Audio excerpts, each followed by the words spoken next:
Hello everyone. सो ये हमारा final video है इस मॉडल का। Model 1, introduction of health and safety management. तो चलिए डायरेक्टली क्वेश्चंस पे चलते हैं और जो भी टॉपिक्स है उसको क्लियर करते हैं।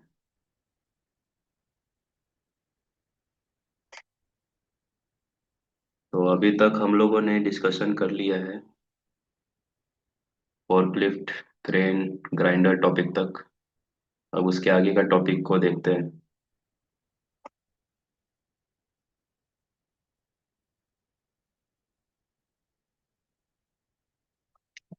चलिए, नेक्स्ट पॉइंट है इमरजेंसी प्लानिंग। क्या होता है? Emergency planning can be defined as a control measure. It can control the accident, safeguard of people, and provide information to media.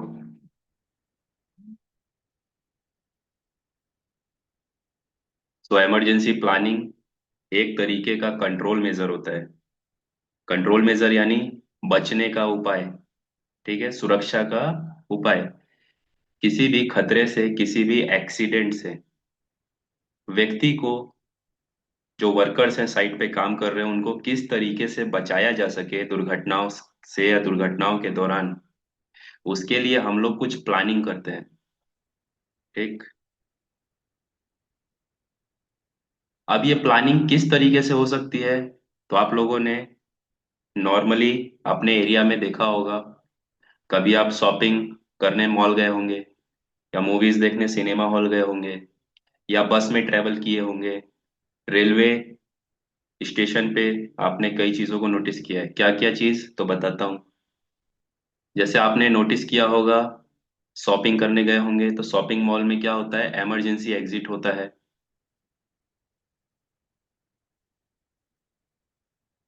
Emergency exit doors भी होते हैं, दरवाजे। इमरजेंसी एग्जिट सीढ़ियां भी होती हैं, है ना, लैडर्स, स्टेयर्स। अब आपने अगर बस में ट्रेवल किया है तो बस में आप इमरजेंसी विंडो देखेंगे। ट्रेन में ट्रेवल किए हैं तो इमरजेंसी विंडोज होती हैं, ताकि इमरजेंसी के दौरान उसको लोग ब्रेक करके बाहर निकल पाए वहां से। इमरजेंसी साइन बोर्ड्स भी आप लोगों ने देखे होंगे कई जगह पर। ठीक। तो ये सब क्या है, एक इमरजेंसी प्लानिंग का ही हिस्सा होता है, जिसमें आप किसी भी ऐसी परिस्थिति जो कि आपातकालीन हो, उसमें अपने आप को बचा सके, वहां से निकाल सके। इसी तरीके से कंपनी में भी क्या होता है, तो कंपनी में एक होता है इमरजेंसी असेंबली पॉइंट। और आजकल आप लोगों ने देखा होगा कि हर रेलवे के जो ट्रेन होती है उसमें गेट के पास एक फायर एक्सटिंग्यूशर रखा जाता है। वो भी क्यों रखा जाता है? ताकि आग लगने के सिचुएशन में, जो फायर इमरजेंसी होती है, उसमें लोग आग को बुझा पाए, उसके लिए। ठीक। तो ये सब क्या है, इमरजेंसी का ही हिस्सा है, इमरजेंसी प्लानिंग का ही हिस्सा है। तो इमरजेंसी प्लानिंग को हम अपने बचाव के लिए, दुर्घटना से बचने के लिए एक प्लानिंग तैयार करते हैं, जिसको कि हम इमरजेंसी प्लानिंग बोलते हैं। ओके। इससे क्या होता है, तो इससे सेफ गार्ड टू पीपल, है ना, वर्कर को, व्यक्ति को बचाया जाता है किसी भी दुर्घटना से, या दुर्घटना के दौरान वहां से उनको निकाला जाता है। ओके। उसके बाद आते हैं अगले टॉपिक पे, LEL, लोअर एक्सप्लोजिव लिमिट, और UEL, अपर एक्सप्लोजिव लिमिट। ये क्या होता है? सो देख लेते हैं इसका definition. The minimum concentration of a particular combustible gas or vapor necessary to support its combustion in air is defined as LEL for that gas. So LEL क्या है? तो यह एक मिनिमम कंसंट्रेशन होता है। ठीक। मिनिमम कंसंट्रेशन का मतलब होता है कम मात्रा, कम से कम मात्रा। ठीक है, कंसंट्रेशन का मतलब ही होता है मात्रा।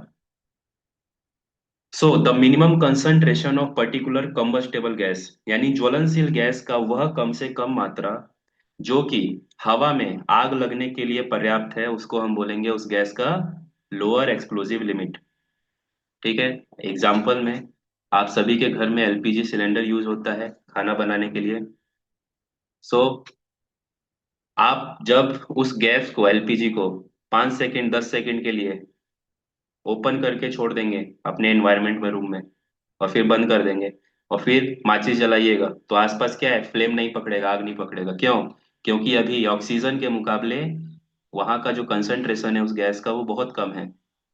ठीक। लेकिन 5 मिनट 10 मिनट छोड़िएगा तो उससे क्या होगा, गैस लीकेज होता है ना कई कई जगह पे, किचन में, रूम में। तो गैस लीक होने के बाद उस एनवायरनमेंट में इतना गैस पर्याप्त रूप से हो जाता है कि वो आग पकड़ ले। और वो मिनिमम अगर वहां पे उतना लेवल हो जाए, कंसंट्रेशन हो जाए गैस का, जिसमें कि आग पकड़ सके, तो उसी को बोलेंगे लोअर एक्सप्लोजिव लिमिट। और वही अगर अपर एक्सप्लोजिव लिमिट होता है, जिसके ऊपर अगर गैस का मात्रा बढ़ता है और ऑक्सीजन लेवल कम हो जाता है, तो उससे क्या होगा, उस जगह पे भी आग नहीं लगेगा। ठीक।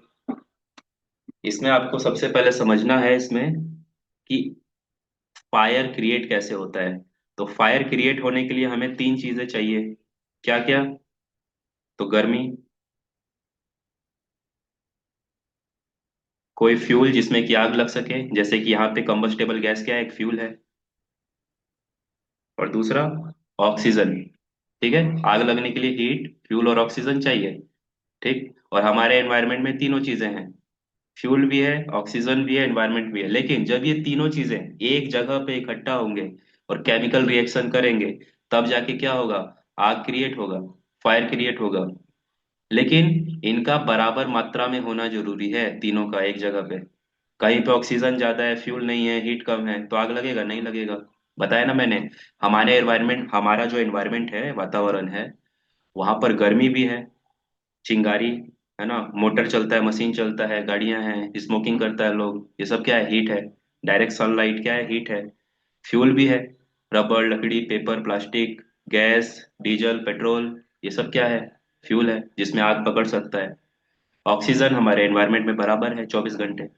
लेकिन आग होता है हर जगह? नहीं होता है ना। कहाँ होता है आग? जहाँ पे तीनों चीजें बराबर मात्रा में हो।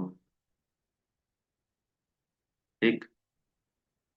तो यहाँ पे वही बोला गया है कि किसी भी फ्लेमेबल या कंबस्टेबल गैस का वह मात्रा जो कि आग लगने के लिए सबसे न्यूनतम स्तर पे होता है, उसी को बोलते हैं लोअर एक्सप्लोजिव लिमिट। और आग लगने के लिए दो मैक्सिमम कंसंट्रेशन होता है किसी गैस का, जो कि आग लग सकता है उसमें, तो उसी को बोलते हैं अपर एक्सप्लोजिव लिमिट। और इसका एक एग्जांपल और है। आपने मीथेन गैस का नाम सुना होगा। मीथेन क्या है? कंबस्टेबल गैस है, ज्वलनशील गैस। तो उसका यहाँ एग्जाम्पल दे देते हैं। ठीक, मीथेन गैस का। ये आपके सामने मैंने एक लाइन ड्रॉ किया है।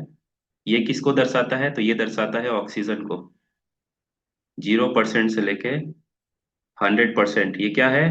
तो ये है हमारा ऑक्सीजन, O2। अब यहाँ पे कहीं से मीथेन गैस आ जाती है लीक होकर के। और मीथेन गैस का लोअर लिमिट कितना होता है स्टैंडर्ड के अनुसार? 5% से लेके 15%। ठीक है। ये मीथेन गैस का क्या है, एलईएल लिमिट है, लोअर एक्सप्लोजिव लिमिट, LEL। और ये क्या है, UEL। अब जब हमारे वातावरण में मीथेन गैस इतना मात्रा में होगा, कितना मात्रा में, 5 से लेके 15 तक, तभी क्या होगा, आग लगेगा, यानी एक्सप्लोजन होगा, एक्सप्लोजिव रेंज होगा। ठीक। अब यहाँ पे 15% से ज्यादा मात्रा बढ़ेगा तो क्या है, यहाँ पे मीथेन गैस टू रीच, यानी ज्यादा है, बहुत ज्यादा है। और यहाँ पे अगर मीथेन गैस 5% से कम है तो क्या है, टू लीन, यानी बहुत कम है। यानी यहाँ पे मीथेन गैस हमारा फ्यूल, ये फ्यूल ये कम हो गया। मीथेन गैस क्या है, फ्यूल है। ठीक। तो फ्यूल कम हुआ, तो यहाँ पे तीन एलिमेंट में से एक एलिमेंट हट गया, तो आग नहीं लगेगा। यहाँ पे फ्यूल ज्यादा हो गया, यानी यहाँ पे ऑक्सीजन कम हो गया, तो फ्यूल और हीट है लेकिन ऑक्सीजन नहीं है, तो भी आग नहीं लगेगा। आग कहाँ लगेगा, इस रेंज में लगेगा, जहाँ पे फ्यूल भी बराबर मात्रा में है, ऑक्सीजन भी बराबर मात्रा में है, और हमारा हीट या चिंगारी कहीं से आ जाए तो आग पकड़ लेगा। समझ गए? तो ये होता है हमारा अपर एक्सप्लोजिव लिमिट और लोअर एक्सप्लोजिव लिमिट। अब ये क्या होता है, तो एक यूनिट होता है जिसको कि हम गैस मॉनिटर के द्वारा इसका मेजरमेंट करते हैं, हर गैसेस का। ठीक है। ये जब आप कंफाइंड स्पेस में काम करने जाइएगा, सो वहां पे आपको गैस टेस्टिंग होता है, एनवायरमेंट टेस्टिंग। तो वहां पे ज्वलनशील गैस का मात्रा पता लगाना होता है कि वो कितने मात्रा में मौजूद है। सो वहीं पे आपको एलईएल और यूईएल का लिमिट काम करता है। ठीक है। और हर गैस का अलग अलग एलईएल और यूईएल होता है। तो आपको ये होमवर्क भी दे देता हूँ आज, घर पे जाके चेक करिएगा LEL and UEL limit of combustible gas.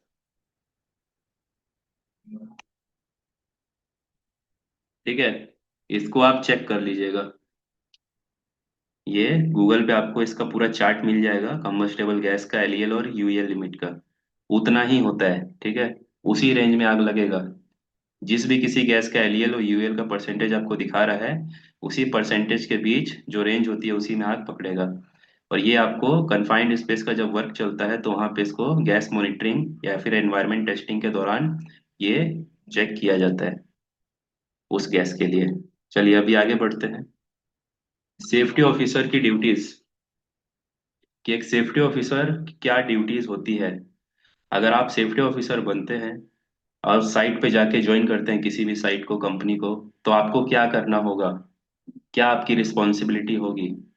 ठीक। तो सबसे पहले implementing health and safety policy. अभी क्या है, हर कंपनी का एक नियम होता है हर साइट के लिए। उस नियम को क्या है, आपको वर्क साइट पे लागू करना है, इम्प्लीमेंट करना है, ताकि उसको सभी कोई फॉलो करे। ठीक। जैसे साइट पे हेलमेट पहन के, पीपीज पहन के काम करना है। साइट पे है तो वहाँ स्मोकिंग नहीं करना है। साइट पर आप काम कर रहे हैं तो वहाँ मौज मस्ती नहीं करना है, फोन नहीं चलाना है ना। इधर उधर गंदगी नहीं फैलानी है। सब क्या है, बेसिक रूल रेगुलेशंस होते हैं। इसको आपको फॉलो करवाना होता है। Giving induction training to the new workers. अगर कंपनी में कोई भी नया एम्प्लॉय आता है, उसका पहला दिन है, तो उसको क्या है, कंपनी के बारे में इंट्रोडक्शन देना। उसको हम बोलते हैं इंडक्शन ट्रेनिंग। चाहे वो मैनेजर हो, इंचार्ज हो, इंजीनियर हो, या सेफ्टी ऑफिसर हो, या कोई वर्कर हो, ये सब क्या है, कंपनी का एम्प्लॉय है।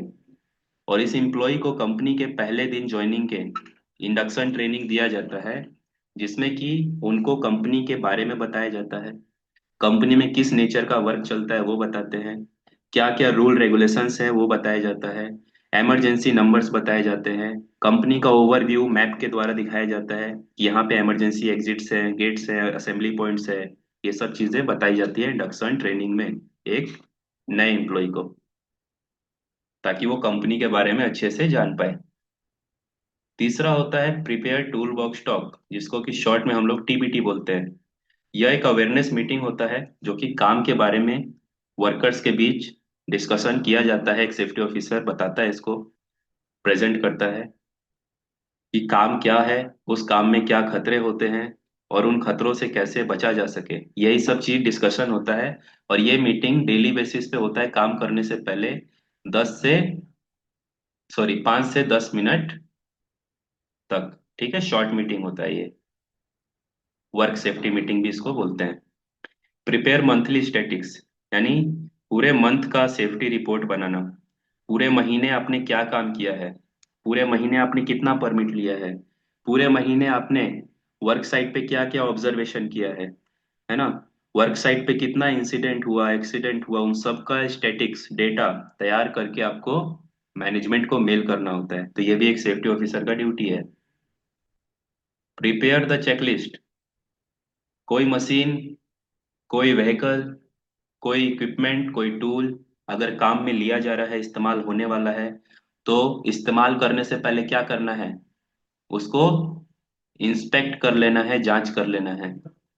उसका चेकलिस्ट डॉक्यूमेंट आता है। उस डॉक्यूमेंट में उस मशीन के सारे पार्ट्स का नाम होता है। उस पार्ट्स के नाम को एक एक करके विजुअली इंस्पेक्शन कर लीजिए, जिससे आपको पता चल जाए कि वो मशीन यूज करने के लायक है या नहीं है। ठीक है। अगला है एक्सीडेंट रिपोर्ट्स। आप लोग साइट पे काम कर रहे होते हैं, तो कई दुर्घटनाओं का सामना करना होता है। ठीक है, करते ही हैं लोग, क्योंकि साइट पे काम चल रहा है तो मतलब दुर्घटना होना तय है। ठीक। लेकिन दुर्घटना होने के बाद आपको एक रिपोर्ट तैयार करना होता है। उस रिपोर्ट्स को बोलते हैं एक्सीडेंट रिपोर्ट। इस रिपोर्ट में आपको कुछ बेसिक डिटेल्स फिलअप करना होता है कि एक्सीडेंट कहाँ हुआ, एक्सीडेंट क्यों हुआ, क्या रीजन थे, एक्सीडेंट हुआ तो उसमें कौन कौन से व्यक्ति इंजर्ड हुए। ठीक। एक्सीडेंट का क्या कारण था। ठीक। एक्सीडेंट जहां चल रहा था वहां पे क्या वर्क एक्टिविटी हो रही थी। ये सब चीजें आपको एक्सीडेंट रिपोर्ट में फिलअप करना होता है और एक रिपोर्ट तैयार करनी होती है। और ये मैनेजमेंट को भेजा जाता है, जिसके बिहाफ पे इन्वेस्टिगेशन चालू होता है एक्सीडेंट के बाद। मैनेजमेंट मीटिंग कंपनी में मंथली बेसिस पे, क्वार्टरली बेसिस पे क्या होता है, मैनेजमेंट का जितना भी लोग होता है, manager, supervisor, engineer incharge, safety officer, ठीक है, ये सब लोग क्या है, एक जगह इकट्ठा होता है और अपना प्रोजेक्ट के ऊपर मीटिंग रखता है।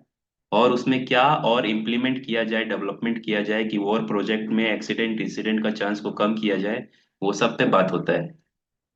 Arrange safety training and classes, अपने जो वर्कर्स होते हैं अपने टीम में, उनके लिए क्या है, समय समय पर एक सेफ्टी क्लास और सेफ्टी ट्रेनिंग उनको प्रोवाइड करना होता है, जिसमें कार्य संबंधित या वर्क रिलेटेड आप टॉपिक्स को डिस्कशन करते हैं और उसका सेफ्टी प्रोटोकॉल्स वगैरह के बारे में बताते हैं।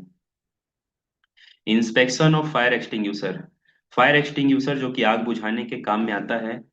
ठीक है, एक सिलेंडर होता है जिसमें कि केमिकल्स रखे होते हैं जिससे कि आग बुझता है। उसका क्या करना है, जांच करना है। ठीक। ताकि आप लोग किसी भी इमरजेंसी के दौरान एक फिट फायर एक्सटिंग्यूशर का यूज कर पाए।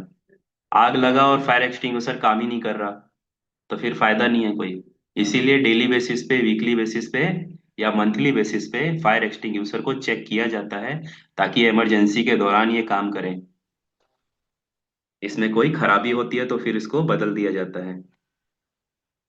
Arrange first aid training classes, site पर दुर्घटना होती है तो दुर्घटना के दौरान चोट लगती है, तो चोट लगने के बाद जो बेसिक ट्रीटमेंट होता है, प्राथमिक उपचार, उसके बारे में आप लोग वर्कर्स को भी गाइड करते हैं कि अगर आपका साथी किसी भी दुर्घटना का शिकार होता है तो आप लोग भी उसको हेल्प कर सकते हैं।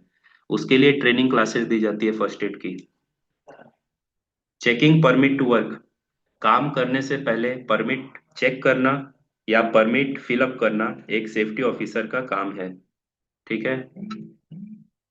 अगर परमिट आपके साइट पे इशू नहीं होता है तो आप अपना काम को, वर्क को नहीं शुरू करा सकते जब तक परमिट आपके हाथ में नहीं आया।